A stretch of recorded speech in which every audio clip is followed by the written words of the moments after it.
Good morning, students. Today we are going to learn the second chapter, that is Historiography, Indian Tradition in History. In this lesson, we are going to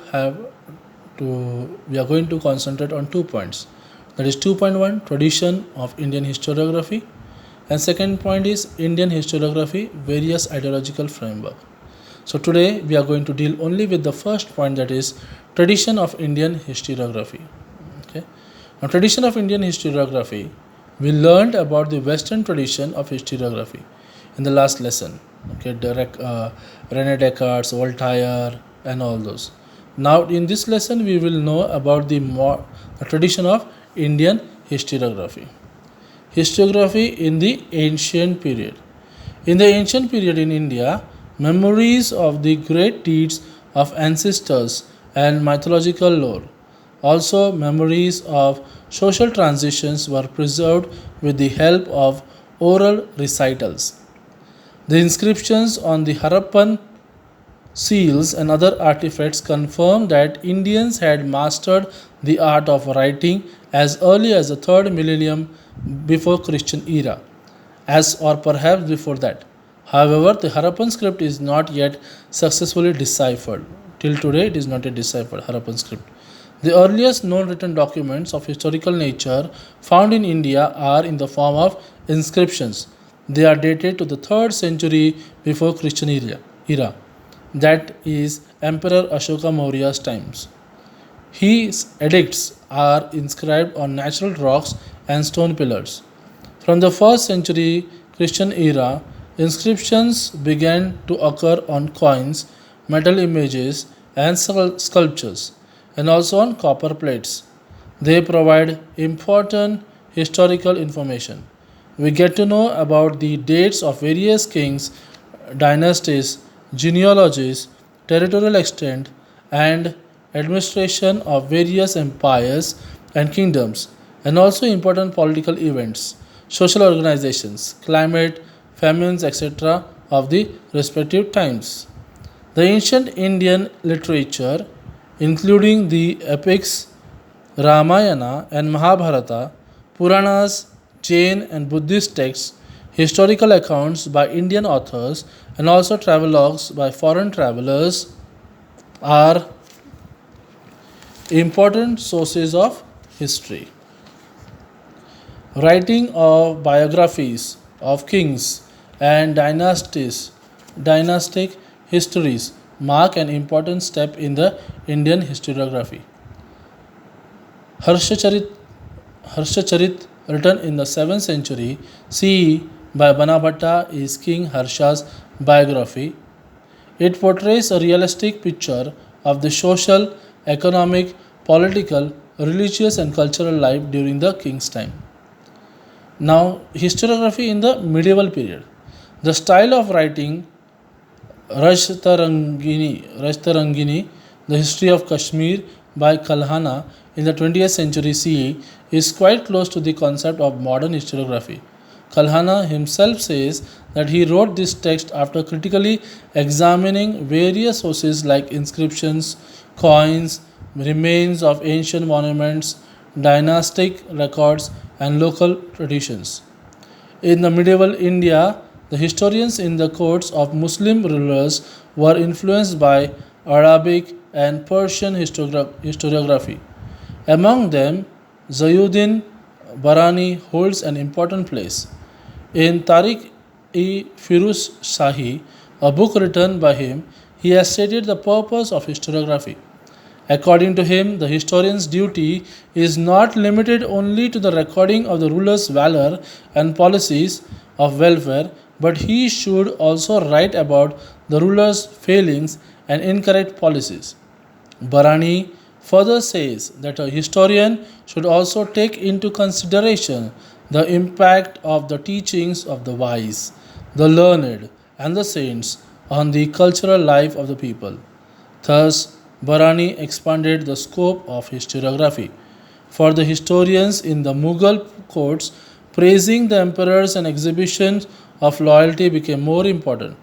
The custom of adding suitable poetic quotes and beautiful pictures was also introduced. Babur, the founder of the Mughal Empire, wrote an autobiography entitled Tuzuk-i Babari. It contains the descriptions of the battles fought by him. Babur also recorded his minute observations of various regions and cities traveled by him, including the local economy, customs, and the flora. Abul Fazl's Akbarnama is very important from the viewpoint of critical historiography. His method of collecting authentic historical documents and their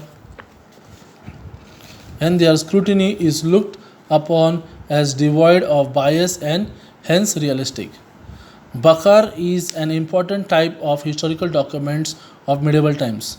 It contains eulogies of the heroes and stories of historic events, battles, lives of great men. Marathi Bakars are of various types. Shabhasad Bakar was written by Krishnaji Anant Sabasad during the reign of Chhatrapati Rajaram Maharaj. It is an important Bakar for getting information about the rule of Chhatrapati Shivaji Maharaj. Bhavsaibanchi Bakar describes the Battle of Panipat.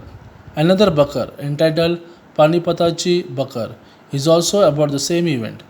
Holkaranchi Kaya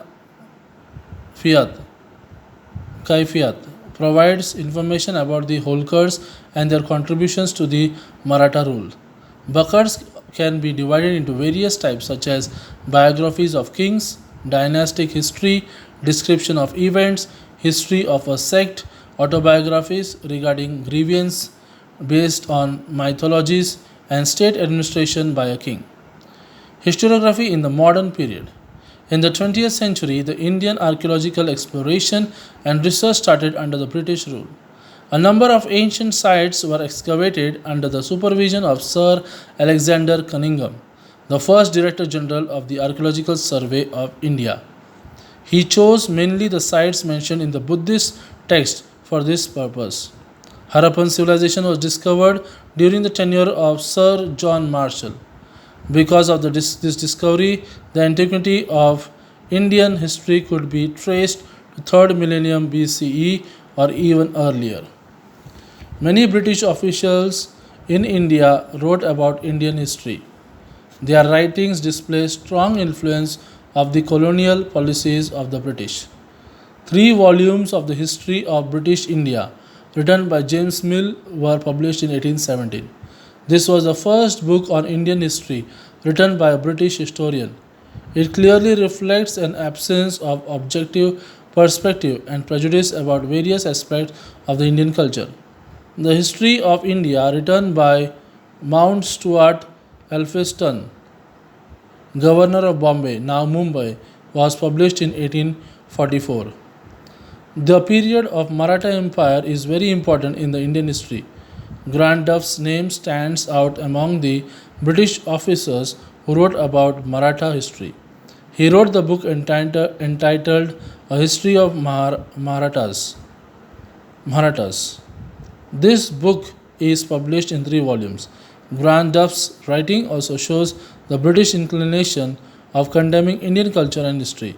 Similar tendency is witnessed in Colonel Todd's writing about Rajasthan's history. The 2 volumes written by William